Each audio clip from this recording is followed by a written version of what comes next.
Want more Gators Breakdown? Join Gators Breakdown Plus. Starting at $3 a month, get access to unique episodes, plus a blog, chat room, giveaways, shout-outs, and more. Gators Breakdown Plus is furthering the interaction with fans and listeners like you. Head to gatorsbreakdown.supportingcast.fm to join Gators Breakdown Plus today.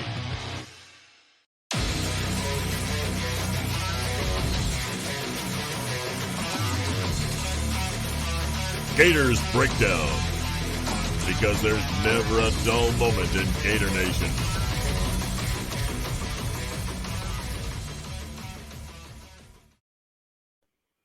The Gators Breakdown podcast is ready to go. I'm your host, David Waters. You can find me on Twitter at GatorDave_SEC, coming at you again right here. Spring practice in full swing right now.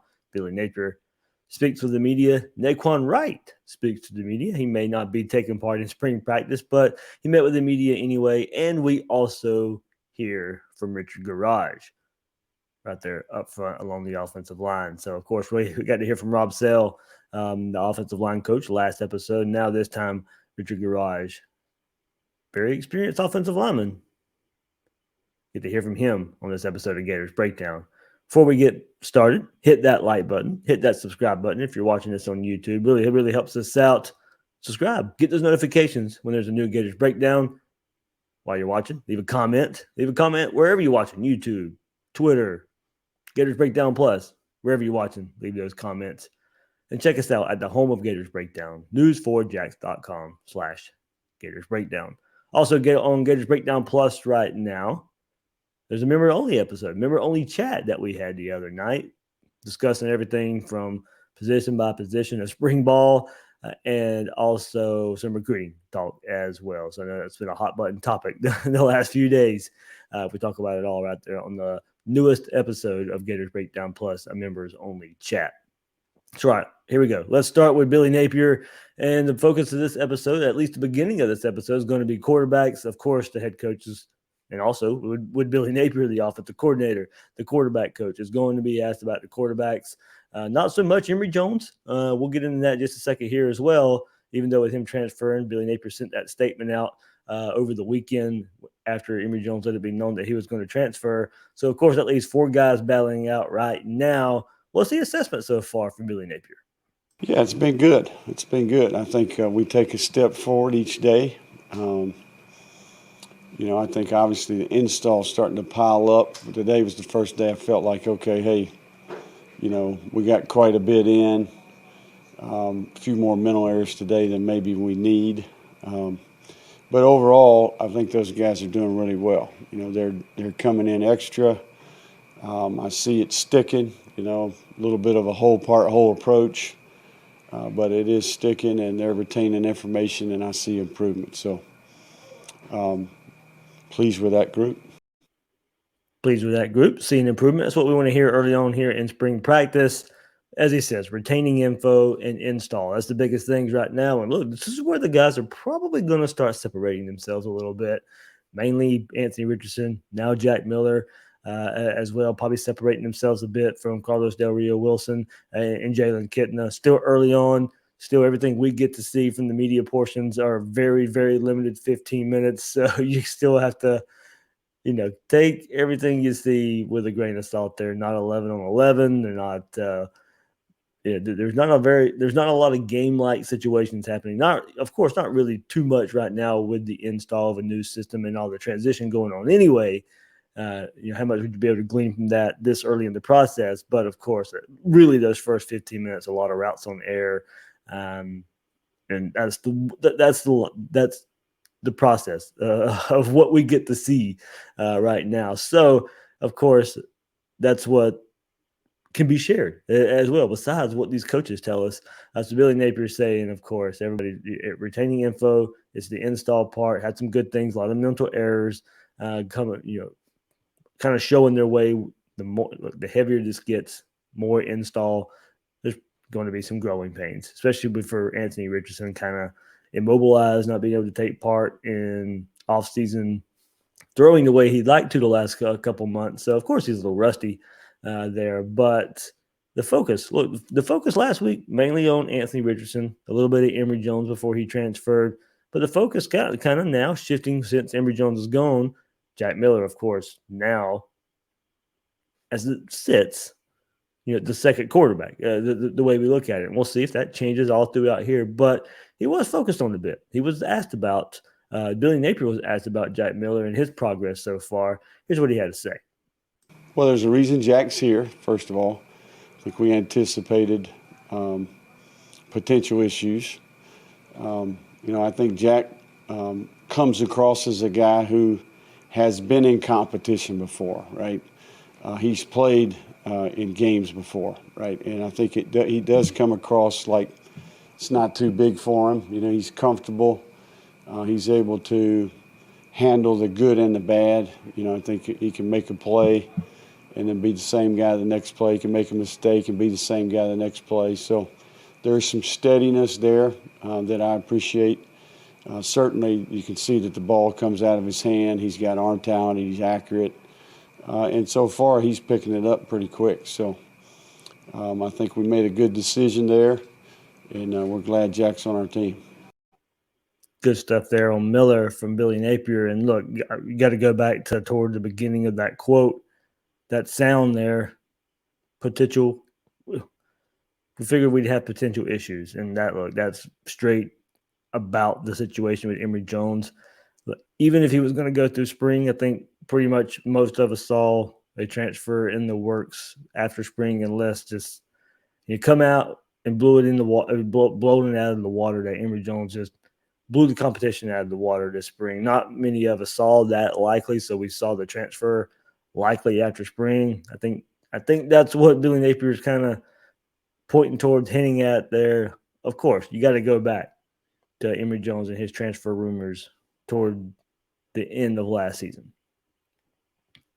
All right, comes back, goes through 2 practices. He's on his way out. I mean, there's the potential issue right there that I think Billy Napier was kind of pointing towards. But now for Jack Miller, more reps. Not splitting as many reps now. 5 quarterbacks goes down to 4. He's been throwing the ball well. He's since Saturday, that first practice without Emory Jones, probably been the most accurate quarterback, at least in what we get to see out there. But as Anthony Richardson, of course, gets back into the flow of things, knocking off a little bit of the rust. But either way, best thing for all these quarterbacks, have another quarterback pushing, creating competition. I still like AR when it's all said and done. He gets back into the swing of things. AR threw a nice bomb in the second or third practice to Justin Shorter for a touchdown. In a little highlight that was shared on social media. I believe Justin Shorter shared it. But then it was Jack Miller's turn. This past practice, doing the same thing. Bomb to Shorter in the end zone. So that would be nice to see. Some downfield passing there from Jack Miller. If you go back and look at Ohio State spring game last year, you did not see that hardly whatsoever. It was a lot of hitch routes, a lot of routes where the wide receivers bodies are turned. They're stopped. They're looking at the quarterback catching the ball. Not a lot of stuff in stride. Well, that's changed a bit, at least from the open portions of practice that we saw Jack Miller hitting players in stride, hitting players on the run. So has he grown from what we going back and looking at Ohio State spring game last year? That's the biggest evaluation that we have of Jack Miller so far. Wasn't a huge fan of what I saw there, but hopefully what we get to see so far, open portion of practice, lately, accuracy, throwing the ball down the field. Hopefully we see that on a more consistent basis. All right, Gators Breakdown Plus members, I asked, would Billy Napier, talking about the quarterbacks, 4 practices in, what their reactions were. John Unruh says, what battle? Defenestrator 19 says, pretty much going as expected. AR's talent and potential makes him the clear number 1. I feel that the staff's familiarity with Miller puts him in position for number 2.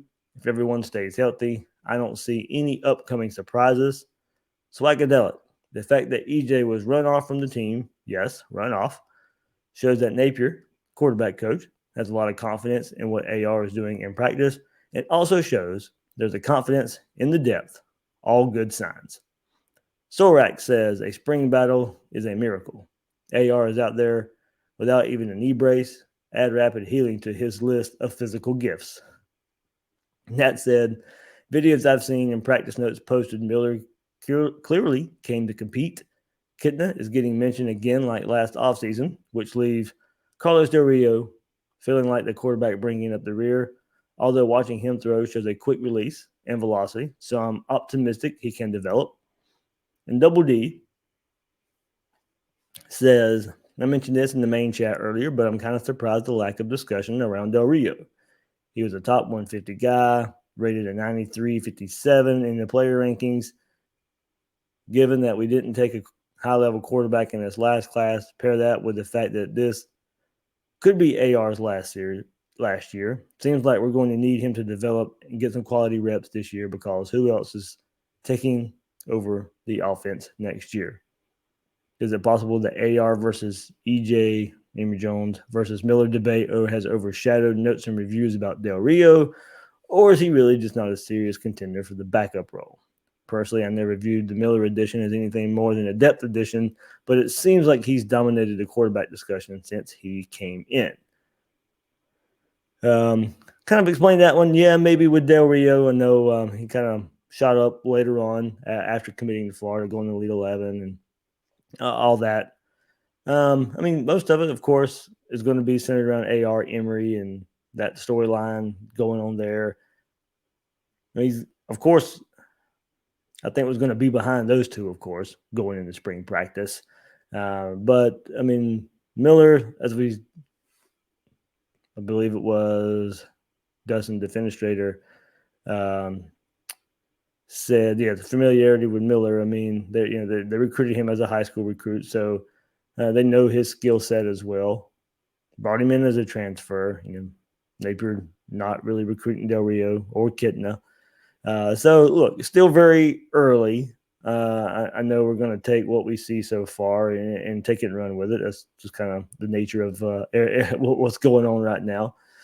So I think still early. We'll still have to see how this one pans out. But I think we knew coming into the spring, even with an Emory Jones transfer, if Kitna didn't move up the depth chart, if Del Rio Wilson doesn't move up the depth chart, are they likely transfer candidates as well? So I think probably just need to wait, see. We'll have a spring game where we all get to see for more than 15 minutes coming up at the end of the month. But I'm not taking too much away from it right now. I do think he's probably behind. Probably experience-wise, Miller a little bit as well. But I do think he's behind Miller as it stands right now. I think it's the AR Miller competition, one I think AR wins in the end. Early in the process, let's see where it goes. Peyton says, as gun-shy to recruiting as we have become due to Mullen, I'm still gun-shy to transfer quarterbacks because of McElwain. I'm hoping taking a transfer was to build depth, and I hope it's not a regular thing. Competition is healthy, though, so let's hope it's helping.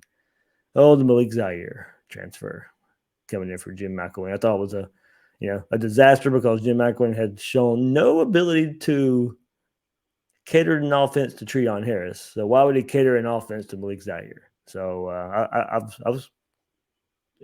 like Malik Zaire and what he did at Notre Dame. Just didn't think it fit at Florida because partly because of the coaches not catering to the talent there. So yeah. But there you go. Peyton says he's still gun-shy, dating back to that one right there. So Austin Appleby, part of a transfer as well. But luckily he was able to come in and do some good things. Not a whole lot, but some good things. So the transfers didn't really work back then. Now, having to go down that route. Don't really blame Billy Napier for this one. A familiarity with Miller. And, of course, as he said himself, kind of the questions surrounding Emory Jones and transferring. And that's where we stand right now. So it ended up being a good move already. 2 practices in spring practice. It was already a good move for Miller and for Napier. All right, so something that was brought up today, Billy Napier asked about Nay'Quan Wright, and not too surprising after speaking to Jabbar Jaloot last week about Nay'Quan Wright and his leadership that he brings while he's injured and not being able to take part in spring practice. Billy Napier extended the thoughts from Jabbar Jaloot on running back Nay'Quan Wright. Yeah, very impressed with Nay'Quan as a person, right? He has some maturity. He has a big picture perspective, right? He can see things from a coach's perspective. I think he's intelligent, and I think he's tough. He's been through some things. I think he's resilient. He has some leadership qualities. And we need the guy, right? We not only need the guy as a running back, we're missing the guy from that perspective, but we're also missing his ability to affect the rest of the team, right? So I would say in my short time, Nay'Quan is one of the players I have the most respect for just because of his approach and overall attitude. Good to hear from there. Good to hear there from Billy Napier what he thinks, and continuing that thoughts of everything we heard Jabbar Jaloot say last week about the positive influence on Nay'Quan Wright. Well, let's hear from Nay'Quan Wright as well. He got to speak to the media, and good. I mean, keeping him engaged, keep him involved, but he does explain where he's at with that injury right now, what the injury was, and where he's at with it now. The past few months been actually great, man. I really enjoyed it. It's a process, you know what I mean? And I really enjoy it. I'm blessed to be in this position. I'm not complaining. I've been down this road before. My faith in the Lord, so I know I'm going to be all right. What was the injury that you sustained, and what was the recovery like for that initially? Just an ankle injury. And, I mean, I'm pretty sure I'll be fine. Not really bothered or worried. Like I said before, my faith in the Lord, so I know for sure that I'll come back and be able to perform. Is it the same or similar injury to what you got in high school? Yeah, same, just different leg. There we go. So cleared that up with the injury, but nasty looking injury back in it versus the Florida State game. It did look pretty scary there for Nay'Quan Wright, but kind of where he's at right now, dealing with that injury, more of an ankle issue. We weren't really sure if it was hip, some part of his leg, but we did get some clarification now that it was his ankle. But of course, cannot take part in spring. Said he just kind of started running around a bit. So with that limitation, what is he doing this spring?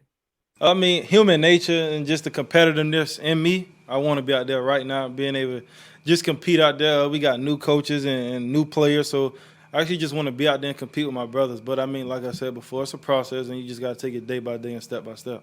Right now, I could just help them leadership. My leadership role is I'm really working on that even more right now, being in the condition that I'm in. For the young guys, I'm just helping them, giving them tips, just remind them, hey, we going to this station next, or hey, make sure you finish through, make ball security, and just different things like that. Like I said, good to still have him involved. He's the most experienced running back on the roster for the Gators. He's done some good things. He's done some nice things as a running back from Florida. So where does it go from here? How far will he be behind these three guys? Montrell Johnson, DeMarcus Bowman, Lorenzo Lingard, that are all taking part in spring.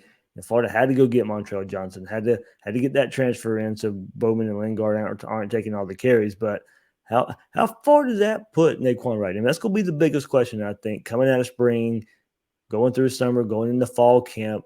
Him and his olive experience. Now another injury, like he said, he dealt with one in high school. Now another in college. Does that hurt him? Is he the same Nay'Quan Wright we've seen the last couple of years? He's made some nice plays, made some nice cuts, made some nice defenders miss the last couple of years. I mean, he's a weapon. He can be used in this offense, especially in this style of offense where Billy Napier is going to want to run the ball.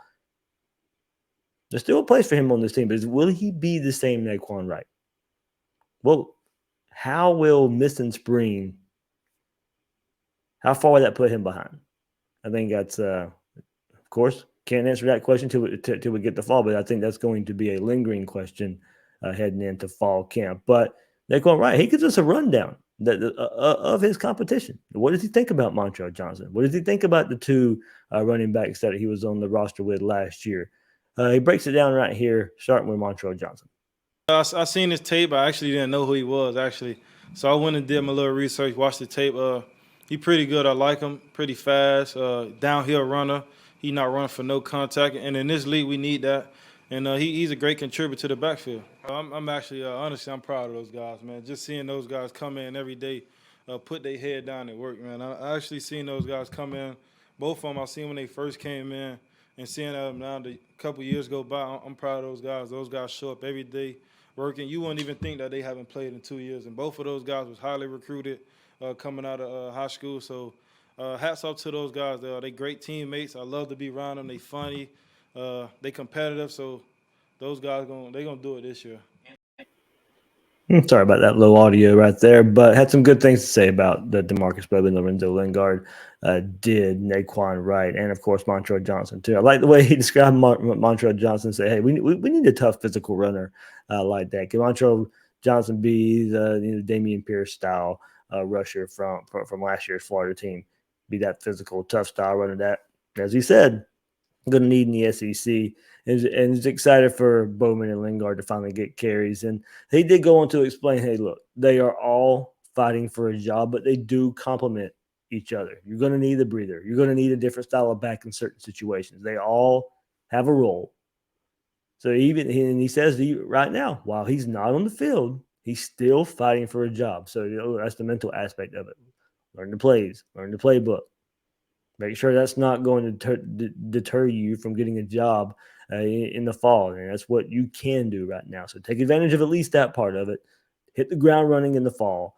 So that's why he says, even right now, while he's not on the field, he's still fighting for a job. You can't get behind right there. All right, we'll go back to Billy Napier, and he updates us a bit. The first time we saw Ventrell Miller, linebacker Ventrell Miller, on the field was this past Saturday.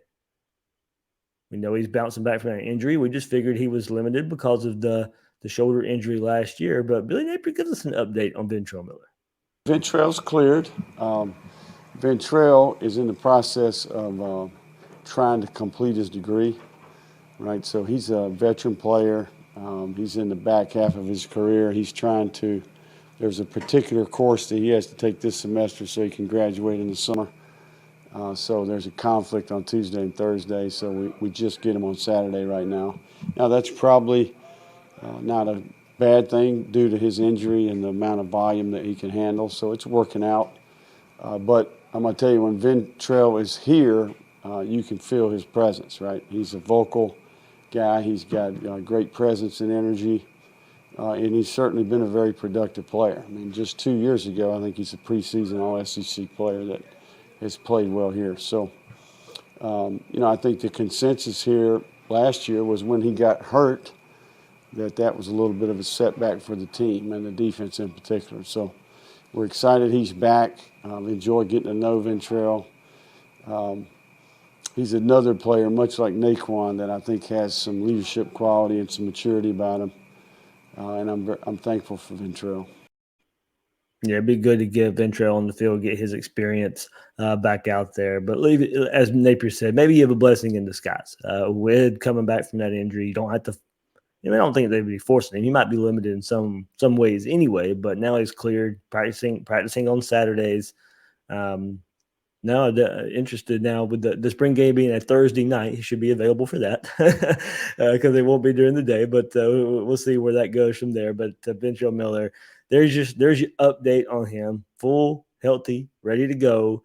Just limited because of, hey, he's a student athlete. He wants to graduate soon. The student part of this, being a college football player, you have that aspect, and that comes first. You got to do your job there to get on the field. And so there you go. There's a story with Ventrell Miller.